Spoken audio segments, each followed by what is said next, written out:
श्री कृष्णा। भगवद गीता 5 ते 15 तक। कायेन मनसा बुद्ध्या केवलेन्द्रियैर्प अपि योगिनं कर्म कुर्वन्ति संगं त्वत्वा मश्रुद्धये युक्तं कर्मफलं त्वक्ता शान्तिमाप्नोति नैष्टिकम् अयुक्तकामकारेण फले सक्तो निबध्यते सर्वकर्माणि मनसा सन्न्यस्यास्ते सुखं वशी नवद्वारे पुरे देहि नैव कुर्वन्न कारयन् न कर्तृत्वं न कर्माणि लोकस्य सृजति प्रभो न कर्मफलं संयोगं स्वभावस्तु प्रवर्तते न दत्ते कस्यचित् पापं न चैव सुकृतं विभो अज्ञाने आवृतं ज्ञानं तेन मुह्यन्ति जनतवः।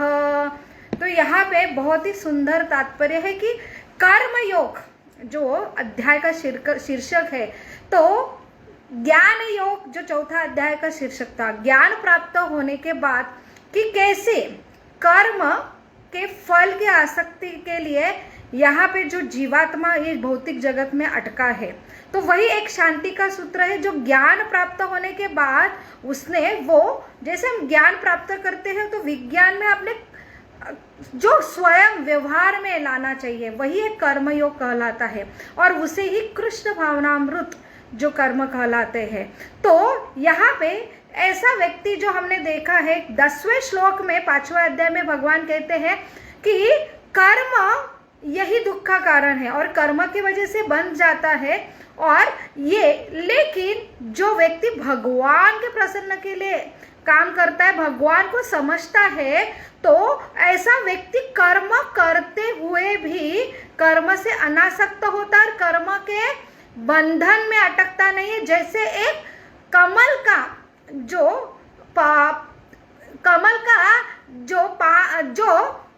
पत्र है और पत्र कमल ये पानी में स्थित होके भी पानी का स्पर्श होने के बावजूद भी वो भीगा नहीं जाता है। तो उस पानी में रह के भी पानी से विलग रहना, ये जो कंसेप्ट है वही कर्मयोग की कंसेप्ट है, वही कृष्ण भावनामृत कर्म का कंसेप्ट है, वही भगवान समझा रहे। संन्यास से श्रेष्ठ है कर्मयोग। तो जो कर्म से डरते हैं इसलिए, और वही दुख का कारण है इसलिए संन्यास लेने चाहते हैं। लेकिन यहाँ पे शीर्षक ही है कर्म संन्यास योग। कर्म भी है, संन्यास भी है, ऐसे कैसे? दोनों भी विरोधाभास है। लेकिन ऐसा कर्म जो संन्यास जैसे है, तो कर्म की फल की आसक्ति रहित जो कर्म किया जाता है उसे कर्म संन्यास योग कहा जाता है। योग का अर्थ है भगवान से मिलन। भगवान का जो मिलन होता है तो अर्थ क्या है कि भगवान के प्रसन्न के लिए जो भगवान की इच्छा है, एक जीवात्मा की इच्छा और भगवान की इच्छा, उनका मिलन होता है। तो ये जीवात्मा अलग इच्छा नहीं करता है, वो भगवान की इच्छा से ही सारे कर्म करता है, उसमें उसका खुद का कुछ भी नहीं है। तो ऐसा ये व्यक्ति कैसे कर पाता है ये कर्मयोग? तो वह ये 5 श्लोकों में भगवान बहुत ही सुंदर ये तात्पर्य में प्रभुपाद हमें समझा रहे हैं कि ऐसा व्यक्ति है शरीर में रह के भी वो खुद को शरीर नहीं समझता, वो शरीर अपना है ये न समझ के सारे कर्म करता है।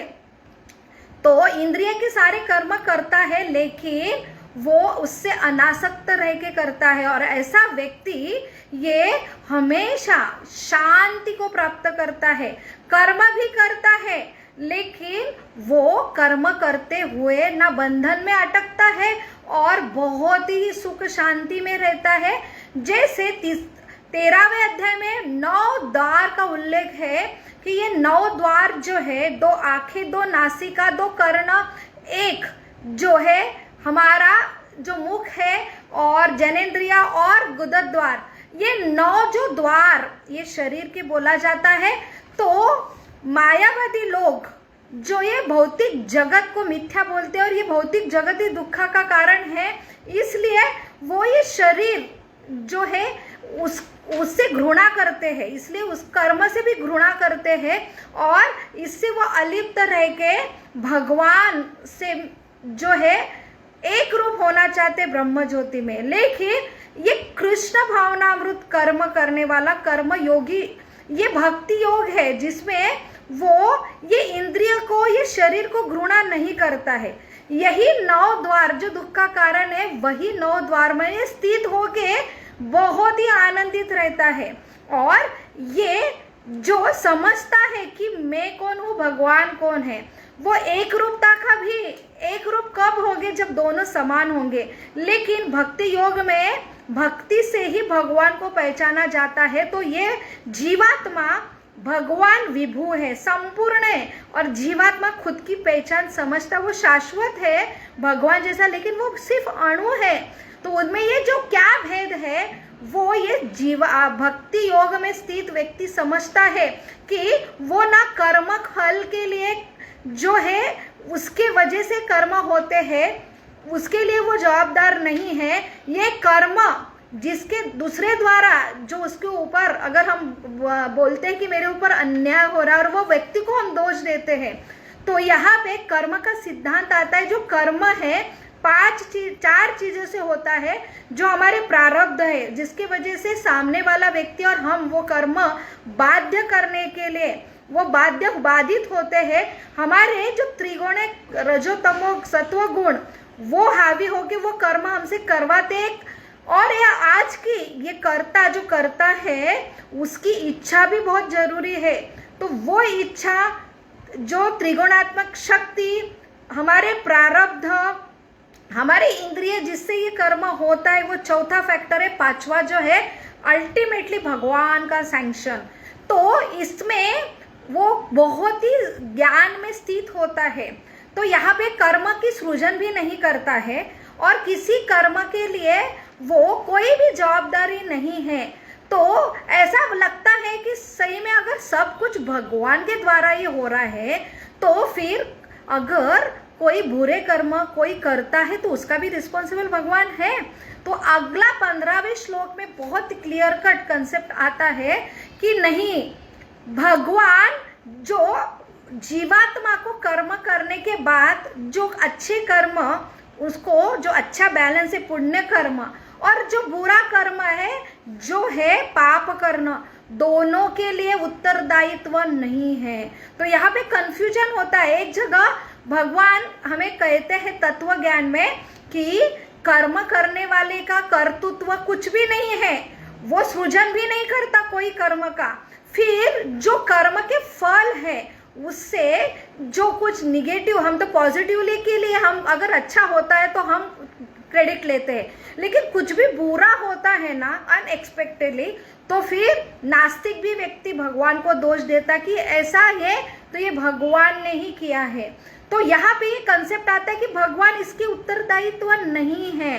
तो ये कंसेप्ट बहुत ही आसानी से समझने के लिए हम एक बॉर्डर का सिपाही अगर एग्जाम्पल लेते हैं, जैसे कि एक बॉर्डर के लिए एक देश का सिपाही नियुक्त किया गया है, उसे ट्रेनिंग सरकार देते हैं, यूनिफॉर्म सरकार देते हैं, लेकिन वो यूनिफॉर्म जो सिपाही को मिला है वो खुद को राजा समझने बैठा कि ये मेरा यूनिफॉर्म है, ये मुझे हथियार मिला है, ये मेरा प्रशिक्षण मिला है, तो इसका उपयोग मैं हूँ और इसका मालिक भी मैं हूँ, तो मेरे मन माने ढंग से मैं करूँगा। मैं अगर मुझे क्रोध आता है किसी व्यक्ति के ऊपर तो ये वर्दी द्वारा, ये शस्त्र द्वारा उसको सजा दूंगा। तो इसका ये पाप कर्म बोला जाएगा। क्यों?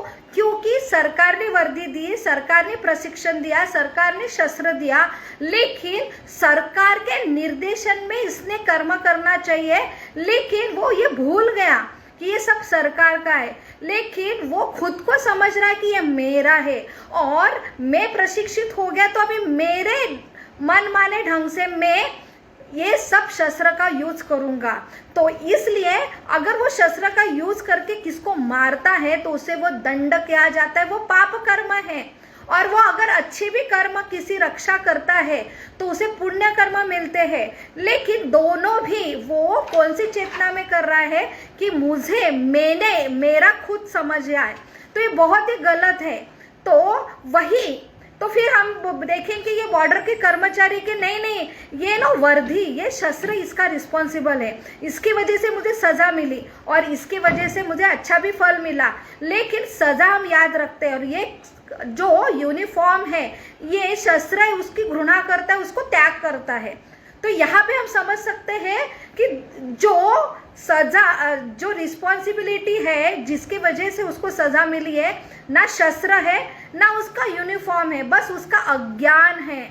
उसकी जो अज्ञान है, अज्ञान की वजह से भूल गया कि ये जो है सब सरकार का है, मैं तो सिर्फ कर्मचारी है। तो सही जो बॉर्डर का सिपाही है, जो हमेशा सचेतन रहता है कि मैं ये वर्दी, ये शस्त्र, ये मेरा ट्रेनिंग, ये सरकार द्वारा है। तो सरकार जब मुझे बोलेंगे बॉर्डर पे जाओ, इसको गोली मारो, तब मैं मारूंगा। तो वो जो मारता है, ये भी हत्या होती है, और ये मनमानी सिपाही वो भी हत्या करता है। इनमें ये डिफरेंस ये सरकार ने बोला है, इसलिए यहाँ पे हत्या होने पर ये बॉर्डर के सिपाही को जो है नोबेल प्राइज मिलता है। तो यहाँ पे वही है कि वो कर्म का कोई सृजन नहीं करता है, क्योंकि ये कर्म करने का अधिकार कि किसको गोली मारो, करो नहीं करो, ये सारा ऑर्डर की अधिकार जो है सरकार को है। इसलिए इसकी रिस्पॉन्सिबिलिटी सरकार की है, अगर वो सरकार के निर्देशन पे करता है। लेकिन मनमाने ढंग से करता है तो उसका जो उत्तरदायित्व खुद ही होता है। जैसे कि अगर दूसरा एग्जांपल देते कि एक खिलौना है, अगर पुत्र पिता से बहुत जिद करके खिलौना की डिमांड करता है, और खिलौना पाने के बाद जैसे गेम है, वो जिद करता है, पता है पिता को ये अच्छा नहीं है, लेकिन वो इतना जिद करता है, तो इसलिए जो है कि ये खिलौना अच्छा नहीं है, तो अच्छा पिता अपने उदाहरण से वो पुत्र को अनुभव के बाद सिखाना चाहता है कि तू बहुत फ्रस्ट्रेट होगा तो खुद ही खिलौना फेंक देगा और फिर कभी हाथ नहीं लगाएगा। अभी मैं मना करूं तो वो हमेशा उसके ऊपर ही उसका ध्यान रहेगा और उसकी आसक्ति नहीं जाएगा, बल्कि वो पिता से हमेशा क्या होगा, अनमन होता जाएगा। इसलिए पिताजी उसको खिलौना देते हैं। अभी खिलौना लेने की उसकी हैसियत नहीं है, बच्चा उसके पास कैपेसिटी नहीं कि पैसे लेके वो खिलौना दे, इसलिए पापा ने दिया।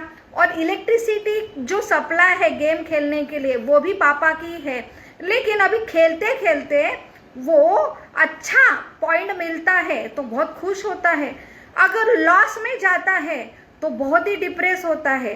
ये दोनों चीज के लिए सही में पिता रिस्पॉन्सिबल है। तो पिता का उत्तरदायित्व यही है कि वो खिलौना देने के लिए, इलेक्ट्रिसिटी देने के लिए वो, क्योंकि ये छोटा है, जैसे अंश है और भगवान विभु है, सब सप्लाई वही करते हैं क्योंकि इसकी कैपेसिटी नहीं है। यही डिफरेंस है अंश में और भगवान में। और यही हम समझ सकते हैं कि ये जिद से हमने शरीर लिया है, तो ये शरीर का अच्छे फल हम अपने हिसाब से करेंगे, हमें प्राप्त होगा, बुरे करेंगे हमें प्राप्त होगा। तो इसमें पिता का कोई दोष नहीं है। लेकिन सही अगर जो पुत्र है, सही सिपाही है, वो ये समझेगा ये मेरा नहीं है, ये मुझे दिया गया है, तो उसका सही उपयोग वही होगा कि मैं उनके प्रसन्नता के लिए करो। वो जैसे बोलते ये खिलौना तेरे लिए अच्छा नहीं है, छोड़ दूंगा, ये खिलौना का कुछ अच्छा उपयोग है। जैसे हम गैजेट, मोबाइल अच्छे कर्म के लिए भी यूज कर सकते हैं और बुरे के लिए भी। तो पिताजी के निर्देशन में अगर ये मैं सही उपयोग करता हूँ तो ये मेरा जो है कि मैं अनासक्त रह के जब बोलेंगे पिताजी तब चालू करूँगा, नहीं तो नहीं, और वो जैसे बोलेंगे वैसे करेंगे, वही कर्मयोग कहता है। तो वही ये जो व्यक्ति है कर्मयोग में स्थित, वो पूरा अनासक्त होके, वो उसको कोई टेंशन नहीं, हारा तो भी टेंशन नहीं, जीता तो भी टेंशन नहीं, क्योंकि वो सारा हमेशा ज्ञान में स्थित होता है कि ये मैं कौन हूँ, मेरा और मेरे जो अधिष्ठाता है उनका और मेरा क्या संबंध है। तो वही ये भगवान यहाँ समझा रहे कि सही ज्ञान में जो व्यक्ति स्थित है वो कोई भी बंधन से मुक्त होता है और कर्म के लिए वो अनासक्त नहीं होता। कर्म का कोई दोष नहीं है, बस निर्देशन होना चाहिए और ज्ञान में स्थित होना चाहिए कि शरीर भी मेरा नहीं है, प्रकृति भी मेरी नहीं, प्रकृति के गुण भी मेरा नहीं है, ये सब भगवान के हैं, तो भगवान के अनुसार ही मैंने कर्म करना चाहिए। इसलिए बुरे और अच्छे कर्म के लिए ना तो आनंदित होता है ना दुखी होता है, और ऐसा व्यक्ति हमेशा परम शांति को प्राप्त होता है। यहाँ पे भगवान बहुत ही सुंदर तात्पर्य में हमें कर्मयोग कैसा करना चाहिए ये हमें समझा रहे। तो सही विधि है हमेशा क्या, कभी भगवान को नहीं भूला, always remember Krishna, never forget Krishna जो होता है जब हम नित्य रूप से जो विधि योग की अपनाते हैं, हरे कृष्णा कृष्ण कृष्ण हरे हरे, हरे राम राम राम हरे हरे, नित्य रूप से अगर हम ये विधि करते हैं तो हमें स्मरण होता है कि ये सारा भगवान भोक्ताराम यज्ञ तपस्या है, भगवान ही सबके भोक्ताराम प्रोपराइटर है और हम सिर्फ भगवान के अंश है। बहुत बहुत धन्यवाद। कल हम 16 नंबर का श्लोक का तात्पर्य और पठन करेंगे। हरे कृष्ण। हरे कृष्ण माता जी। एक दिलचस्प थी आपसे माता जी। हरि बोल।